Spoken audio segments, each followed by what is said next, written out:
안녕하십니까. 매일 아침 조간신문의 주요 기사를 딱딱 풀어서 해석해드리는 조간딱풀 5월 8일 어버이날에 인사드립니다. 오늘 아침 신문의 모든 일면 톱 기사는 어제 있었던 윤석열 대통령과 기시다 후미오 일본 총리의 정상회담 결과입니다.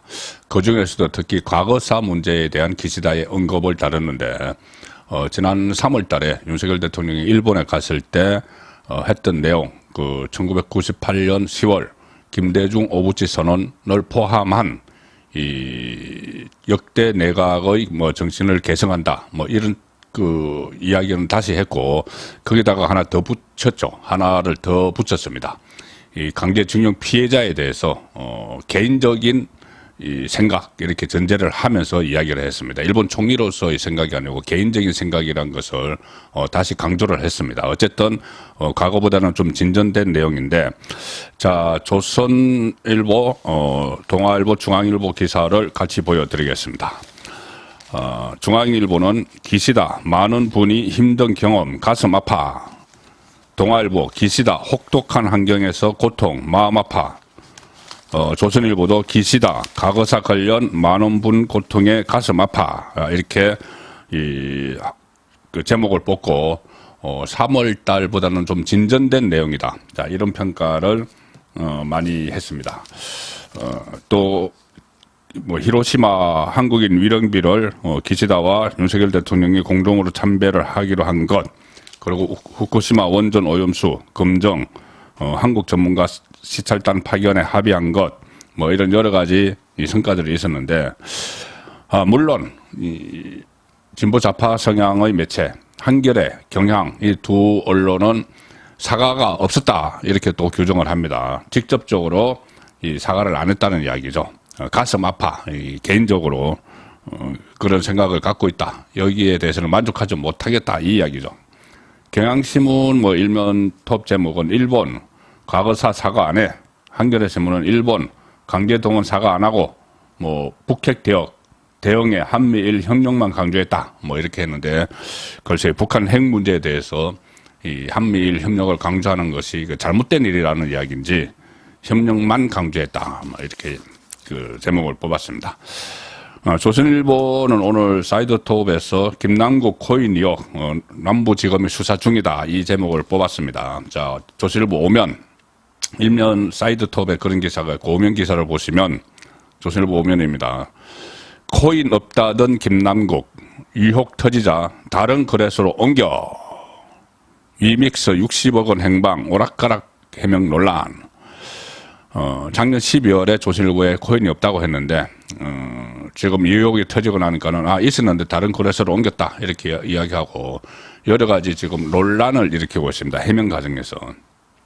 일단 몇 가지만 정리해 드리면은, 김남구 코인 의혹에 대해서 지금 이미 서울 남부지검이 수사를 진행을 하고 있다. 이 기사가 조선일보에 나와 있습니다. 김남국 민주당 의원의 60억 원대 가상화폐 거래에 대해 검찰이 수사 중인 것으로 전해졌고, 서울 남부지검 형사 6부 작년 초 김 의원의 위믹스 코인 거래를 이상 거래로 판단한 금융정보분석원 FIU로부터 자료를 넘겨받아서 수사를 지금 시작을 했습니다. 수사를 진행을 하고 있는 상황이죠. 어제 김남국 의원은 여러 가지 논란이 벌어지니까는 입장문을 3차례나 내놨는데 핵심은 다 빠져 있다. 코인 현금화 했나 이 논란이 잇따르고 있으니까 김남국이 계좌를 공개하겠다 예고를 했는데, 실제로 어느 정도 공개를 할지는 지켜봐야 됩니다. 작년 12월에 김남국이 조선일보 통화에서 2017년에 40억 원어치 코인을 보유하기도 했으나 현재는 갖고 있는 게 전혀 없다 이렇게 했는데, 어제 입장문에서는 2016년부터 가상화폐를 실명 거래했다 이렇게 이야기를 했습니다. 갖고 없다 거짓말을 한 거죠. 그리고 주식 매도 대금으로 코인에 투자했다 이렇게 이야기했는데, 재산 공개 내용을 보면은 주식을 보유하고는 주식이 줄어들지 않았습니다. 그런데 주식을 매도해서 그것으로 코인을 시작을 했다 이렇게 또 엉뚱한 해명을 하고 있는 상황이고, 또 우왕좌왕 하면서 여러 가지 물타기를 하다가 보니까 이런 이야기도 했습니다. 갑자기 한동훈 법무부 장관을 물고 늘어지면서 이런 이야기를 했습니다. 어제 이 페이스북에 입장문을 올려서 그제네요. 입장문을 올려서 한동훈 검찰 작품이다. 자기 코인 문제에 대해서 이렇게 했었습니다. 개인의 민감한 금융 정보와 수사 정보를 언론에 흘린 것은 윤석열 라인의 한동훈 검찰 작품이라고 생각된다. 본인이 마치 정치권의 대대한 거물로 생각을 하는 것 같습니다. 윤석열 라인을 한동훈 검찰이 이 자기를 엄해하기 위해서 이렇게 언론에 흘렸다. 이 이야기를 하는 거죠. 그러면서 이렇게까지 이야기합니다. 모든 것을 걸고 진실 게임을 하자. 저는 제 정치 생명과 전 재산 모든 것을 다 걸겠다. 뭐 누구에게 대상으로 하는 건지 몰라도 지금 한동훈 이야기를 하고 나서 이야기를 하니까 한동훈과 진실 게임을 한번 해보자. 전면전을 해보자. 일종의 시선 돌리기죠. 시선 돌리면서 또 본인도 김남국 본인도 이 무슨 뭐 이재명, 송영길에 이어서 나도 정치적 탄압을 받고 있어. 나도 검찰공화국의 희생자야, 피해자야. 이 이야기를 지금 하고 싶은 겁니다. 갑자기 막 시선을 돌리려고 하는 거죠. 자, 여기에 대해서 한동훈 장관 입장문을 냈습니다. 뭐라고 했냐면은, 아니, 그 내용에 대해서 김남국 코인에 대해서 구체적 사안은 알지 못하나 관심 없다는 이야기죠. 알지 못하지만 그 누구도 김남국 의원에게 김치 코인을 사라 한 적도 금융당국에 적발되라고 한 적도 없다. 근거 없이 국가기관을 폄훼하는 것을 유감스럽게 생각한다. 이렇게 딱 잘라버렸습니다. 어느 누구도 김 의원에게 코인을 사라고 한 적도 없다. 금융당국에 적발되라 한 적도 없다. 검찰에서 그렇게 한 적도 없다. 그 전에 이 송영길 이 돈봉투 사건에 대해서 또 검찰 탓을 하니까 그때도 한동훈 장관이 같은 이야기를 했죠. 누구도 민주당 송영길 쪽에서 돈봉투 만들라고 한 적 없다. 검찰에서 만들라고 한 적 없다. 그리고 그거 녹음되라고 한 적 없다. 그런 이야기 연장선상에서 이렇게 대응을 했습니다. 그리고 지금 뭐 김남국이 그때 돈을 그러니까 코인을 전액 인출을 했을 때 이거 현금으로 바꿨는지 다른 코인으로 샀는지 뭐 말이 왔다 갔다 하는데 다른 코인으로 옮겨갔는지 현금으로 했다면 그 현금이 어디 갔느냐? 그 현금에 대해서 60억인데 재산 신고에서 누락했다는 것도 문제지만은 그럼 그 60억 원이 어디 갔느냐? 지금 장롱에 가지고 있느냐? 아니면은 대선 직전에 이것이 전량이 인출이 됐죠, 코인에. 그래서 일부에서는 이거 대선과 연관성이 있는 것 아니냐, 대선 자금으로 쓰인 것 아닌가, 뭐 이재명 쪽에 있었으니까 그런 이야기가 나오는데 어제 또 김남국은 여기에 대해서 이렇게 이야기했습니다. 동아일보 통화에서 인출이 아니고 다른 가상화폐에 투자하려고 거래소에서 다른 거래소로 이체한 것이다. 이렇게 주장을 했는데 또 이렇게도 이야기했습니다. 현금으로 인출한 건 440만 원이다. 뭉칫돈을 빼서 대선 자금으로 쓰라고 했다는 건 말이 안 되는 주장이다. 이렇게 이야기했습니다. 대선 자금이면 440만 원만 썼겠느냐.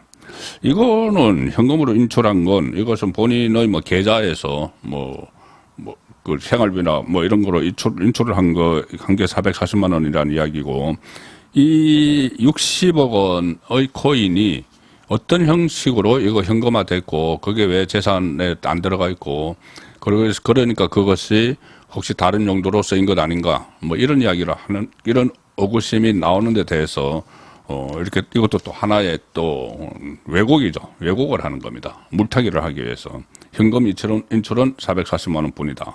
그 자기 본인의 이 생활비를 이야기하는 것이 아니죠. 자, 이 상황에서 지금 민주당은 이 새로운 김남국 리스크, 김남국 스캔들이 또 터진 상황인데 이렇게 되니 지금 민주당과 관련한 너무 여러 가지 이야기들이 김남국에 대해서도 검찰이 수사를 하고 있죠. 이 다른 수사에 차질을 빚는 그러니까 돈봉투 사건이 터지면서 막 국회의원들 막 수십 명이 줄 소환 대상이 되고 막 이렇게 되니까 기존에 하던 이재명에 대한 사건이 지금 어떻게 되는지 그거 상당히 궁금합니다. 이 서종옥 변호사가 서종옥의 법대로에 토요일 날 출연을 해서 지금 왜 이 이재명 수사가 더딘가 하면은 검찰 일손이 부족했다. 그런 이야기를 했죠. 실제로 지금 이 송영길 돈봉투 사건을 수사를 하는데 많은 인력이 지금 투입이 되어 있습니다. 자, 그렇기 때문에 제대로 그동안 수사를 해오던 이재명 수사는 좀 더디게 진행되는 이런 상황이 되고 있는데, 조금 전에 말씀드린 김남국은 이재명의 친위대 같은 7인의 멤버죠. 그리고 철음회라는 거기도 속해 있습니다. 자, 그런데 일단 이정근 노트에 송영길 송영길에게서 쪽에게서 돈 봉투를 받은 의원들이 쭉 나열이 돼 있죠. 그리고 그것이 찌라시에 여러 가지 다양한 버전으로 돈 봉투를 받은 의원들의 이름이 나오는데, 거기에 7인의 멤버도 포함이 되어 있습니다. 7인의 멤버. 그래서 이번 주에 이 돈 봉투를 받은 국회의원들, 민주당 국회의원들 얼굴이 공개가 됩니다. 얼굴이 공개가 될 수가 있습니다. 이러면 이번 주에 지금 검찰이 수사를 하고 있기 때문에 이재명 수사를 잠깐 이렇게 보류하든지 아니면은 좀 뒤로 미루고, 지금 송영길과 관련한 이 수사를 다 하고 있습니다. 그래서 이 수사가 지금 진전이 더 빠르기 때문에 이재명 수사보다 이러면은 이번 주에 국회의원들이 출소한된다. 자, 서울신문 사이면 기사입니다. 서울신문 사이면에 보시면 돈 봉투 의혹 현역 의원들 이러면은 이번 주 소환. 자, 현역 의원들 과연 돈 봉투 속에 돈 봉투를 받았다는 찌라시에 지금 나와 있는 그 의원들이 얼굴이 이번 주에 등장을 하게 되죠.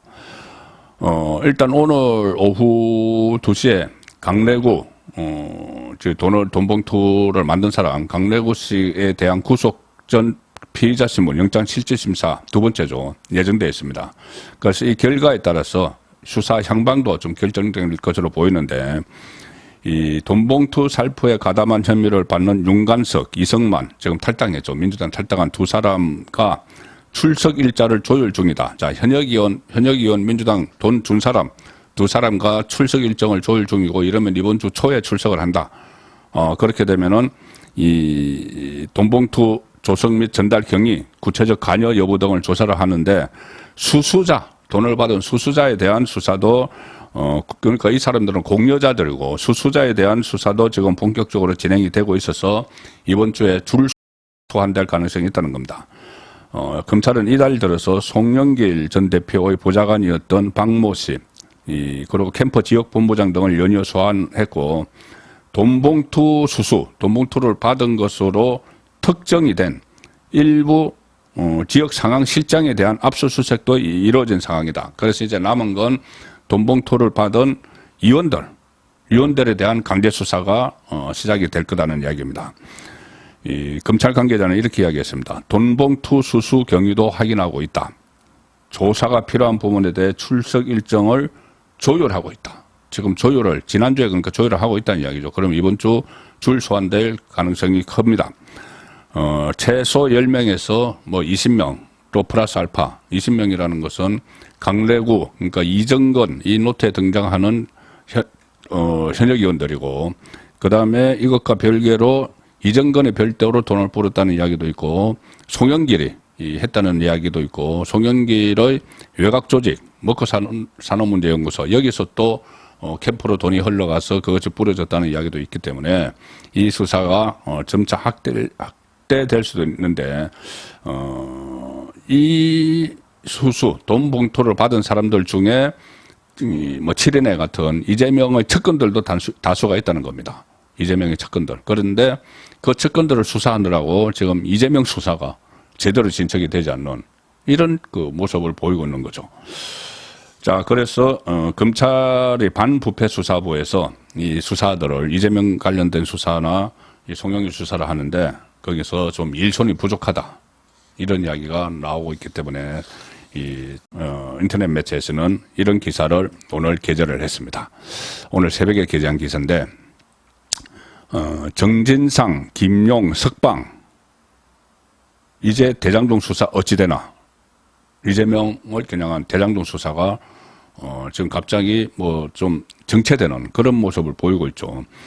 정진상이 4월 21일, 김용이 5월 4일, 구속기간 만료 직전에 보석을 신청해서 풀려났습니다. 구속기간이 어차피 며칠 있으면 나가야 되니까 이 법원이 그 보석을 받아들여서 내보내면서 뭐 전자팔찌도 채우고 발찌도 채우고 또 각서도 쓰고 보석금도 받고 막 이렇게 했죠. 자, 어쨌든 그렇게 해서 풀려났습니다. 아니면은 이 사람들을 더 그 법원에서 1심이 6개월 내에 안 나오니까 풀려났는데 이 사람들을 계속 구속 상태에서 수사를 하려면은 다른 건을 가지고 또 구속영장을 새로 청구를 해야 되죠. 근데 지금 일손이 부족해서 그런 걸 못하고 있다는 겁니다. 자, 어쨌든 그 상황에서 이 대장동 후속 수사에 차질이 빚어지는 게 아니냐 이 우려가 나오고 있고, 수사 종착지로 꼽히는 이재명 그리고 정진상의 연관성 여부를 규명을 해야 하는데 이 사람들이 보석이 되면서 혐의 규명의 난이도가 더 높아졌다. 검찰 입장에서. 그리고 속도 조절도 불가피하게 됐다. 이런 분석이 나옵니다. 일단 뭐 대장동 가정은 잘 아시다시피 부동산 개발 과정에서 이재명과 유착한 민간업자가 내부 기밀을 빼내서 막대한 수익을 얻고 이재명은 금전적, 정치적 반대 급부를 받았다. 또 백현동 개발도 비슷한 양태로 그렇게 진행이 됐죠. 그런 상황에서 이재명 그리고 정진상이 이 혐의에 대해서 꾸준히 부인을 하고 있는데, 정진상이가 그 핵심 관계자인데 정진상이 보석으로 풀려나면서 직접 조사, 검찰의 직접 조사 빈도 그리고 검찰의 수사 속도가 늦춰질 수밖에 없게 됐고, 김용도 마찬가지입니다. 김용 대장동 일당으로부터 8억 4천만 원 대선 후보 경선 자금을 수사한 혐의로 구속이 돼 있다가 보석으로 풀려났기 때문에 구속기간 만료 전에 아무래도 검찰이 수사하는데 조금 애로사항이 있고, 그리고 이것은 특히 이재명의 치명적 결함이 될 428억 대장동 저수지 약정 428억 받기로 약정한 그 수사도 자연스럽게 이것이 뒤로 밀려날 수밖에 없는 이 상황이 됐습니다. 이 약정설 428억 약정설의 연결고리로 등장하는 사람이 정진상, 김용 두 사람인데 보석으로 석방이 되면서 검찰 수사가 좀 힘들어졌다. 그렇지만 이 검찰 수사가 없어지는 것은 아니죠. 일단 송영길의 돈봉투 사건, 김남국 이것은 다른 부서에서 하기 때문에 검찰 부서에서, 그리고 뭐 이것은 뭐 연루자가 많지 않습니다. 근데 송영길 이것은 그 연루자들이 많기 때문에 또 현역 국회의원들이기 때문에 아무래도 수사가 좀 조심스럽게 하겠죠. 그래서 이 수사에 집중하느라고 이재명 수사는 좀 늦춰지고 있다. 그렇게 보시면 될 것 같습니다. 지금 민주당 말씀 이렇게 들었지만 사실 뭐 그 국민의힘도 지금 오늘 김재원, 태용호 두 사람에 대한 윤리위의 회의가 있습니다. 징계 수위를 오늘 결정할 것 같은데, 자 일단 그 동아일보 기사입니다. 동아일보 기사 하단 보시면은 김재원, 태용호 버티기 여론전 이러면 오늘 징계 수위 결정 이러면 오늘 4시에 윤리위원회를 여는데, 윤리위원회를 오늘 열어서 뭐 본인의 소명을 드는 이런 절차를 거쳐서 나중에 결정을 할 수가 있는데, 이게 지금 좀 워낙 여론이 안 좋으니까는 오늘 바로 결정을 할 수도 있다는 겁니다. 지금 당원권 정지 1년 이렇게 이야기가 나오는데, 1년이면 내년 총선에서 공천을 못 받는 거죠. 두 사람 다. 그런데 김재원, 태용호 두 사람이 주말 동안 여론전을 펼치면서 사실상 버티기에 돌입했다. 당내에서 국민 여론을 고려하면 두 최고위원에 대한 중징계가 불가피하다는 의견이 나오면서 윤리위는 이러면 심의 당일인 오늘 곧장 징계 수위를 결정할 것으로 보인다. 자, 본인들은 지금 억울하다 이렇게 하면서 여러 가지 이야기들을 하고 있는데, 윤리위에서 이 경종을 다 따져봐야 될 겁니다. 따져봐야 되고, 김재원 그 최고위원 같은 경우는 어떻게 보면은 부분적으로 좀 징계가 부당하다고 생각하는 부분도 있을 겁니다. 말에 대해서 여러 가지 그 설화를 일으켰지만은 그것이 과연 뭐 틀린 말을 했느냐, 모든 그 설화를 일으킨 부분이 다 그렇다는 것이 아니고 일부 부분에 대해서 그런 측면이 있는데, 태영호 최고위원도 뭐 마찬가지로 소신 발언을 하는 것도 있죠. 그렇지만 태영호 최고위원이 가장 크게 지금 실수를 한 것은 용산 대통령실이 마치 공천에 개입하는 것처럼 그런 이야기를 보좌관에게 한 내용입니다. 보좌관에게 해서 그것이 녹음이 돼서 언론에 넘어가서 지금 민주당에서 봐라, 용산 대통령실이 공천 다 하지 않느냐, 이런 공격의 빌미를 준 그 내용, 본인이 내가 들은 내용이 아니다, 그냥 그런데 이 보좌관들에게 내가 공천을 다시 받을 수 있으니 안심하라는 취지로 이야기했다, 이렇게 이야기하고, 이진복 그 대통령실 정무수석도 나 그런 말 한 적이 없다.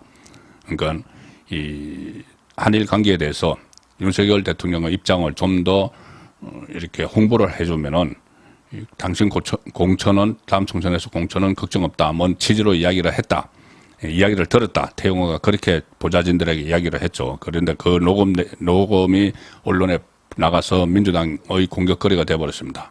그런데 태영호는 나 그런 말 들은 적이 없는데 내가 거짓말했다고 이야기를 하고 있죠. 그런데 어쨌든 그것으로 상당한 그 부담을 주고 있기 때문에 여권 전체에 그 부분에 대해서는 징계가 불가피하다는 생각에 동의를 합니다. 마지막으로 전해드릴 기사는 중앙일보 사이면 기사입니다. 어제 제가 말씀을 드렸는데 이 사이면 하단 보시면은 문 전 대통령 평산 책방 열정페이 논란, 4시간 자원봉사자인 식사 제공도 안 해, 8시간 자원봉사하는 사람은 밥은 준다, 점심은 준다. 그래서 소주성, 소득주도 성장을 외치면서 이 최저임금 막 올리고 그 하면서 열정페이는 안 된다, 이렇게 이야기를 했는데, 본인이 지금 무려 자원봉사자 50명 책 파는데 50명을 모집을 하면서 돈은 안 주고 자원봉사 인터를 모집을 한다. 8시간 다 일하면은 점심 주고 굿즈, 무슨 뭐 열쇠고리 같은 거 책방에서 만든 그런 거 준다. 4시간은 점심도 없다. 그래서 민간 사업장에서 왜 봉사자를 50명이나 모집을 하느냐, 이렇게 비판이 나오는 겁니다. 50명을 공고를 냈는데 12월까지 8개월 동안 활동을 합니다. 자원봉사 활동 혜택으로는 평산 그 책방의 굿즈 관련 상품이죠. 점심, 간식이 제공된다. 돈을 안 준다. 한 네티즌은 이렇게 이야기합니다. 문재인 전 대통령이 집권 기회에는 소득주도 성장을 하겠다며 최저임금을 급격하게 올렸다. 그럴 때는 언제고 본인은 자원봉사자를 모집하다니 말이 안 된다. 왜 민간 사업장에서 자원봉사자를 쓰느냐. 여기에 대해서 평산 그 책방 쪽은 뭐라고 이야기하느냐. 자원봉사를 원하는 사람이 워낙 많아서 그렇다. 자원봉사 하는 사람이 많은데, 하겠다는 사람이 많은데 왜 우리가 월급 주고 사람을 쓰느냐, 이 이야기를 하는 거죠. 참 어처구니 없는데, 제가 어제도 말씀드렸지만 문재인 전 대통령이 이렇게 뭐 어떤 정치적인 목적을 가지고 하는 건지, 최근에 하는 것을 보면 정치적 목적보다는 본인의 뭐 재산을 늘리기 위해서 하는 것 아닌가, 이런 생각이 들 정도로 여러 가지입니다. 다큐멘터리 문재인입니다 하면서 개봉관 확보한다고 크라우드 펀딩을 해서 3천만 원을 모금하겠다 했는데 14억 8천만 원이나 모으고, 이 문다이스는, 딸 문다이스는 그때 뭐 돈이 매월 260만 원씩 정부에서 안 준다고 풍산계를 파양을 시켰는데, 뭐 그 애완견 가지고, 반려견 가지고 달력을 만들어서 팔면서 또 펀딩을 해서 또 돈을 모으고, 무슨 일만 생기면은 묻지마 지지층에게 이렇게 손을 벌리면서, 그러니까 이 지지층은 어떻게 보면 정치적으로 지지를 하는 것인데 그 지지층을 돈벌이 수단으로 생각을 하는 것 아닌가, 그런 생각이 들 정도로 지금 평산마을에서 일어나는 일들도 그렇습니다. 무슨 앞치마, 그 문재인이 이렇게 책을 팔면서 앞치마 두른 모습을 보였는데 그 앞치마도 아주 비싼 값에 팔겠다고 지금 그 제작업체와 논의를 하고 있다. 자, 이런 일들이 벌어지는 것을 보니 과연 어떤 정치적 목적이 과연 있는 것인가, 그게 아니고 그냥 경제적인 돈벌이 수단으로만 삼는 건가, 그 생각까지 들 정도입니다. 조간 딱풀이었습니다.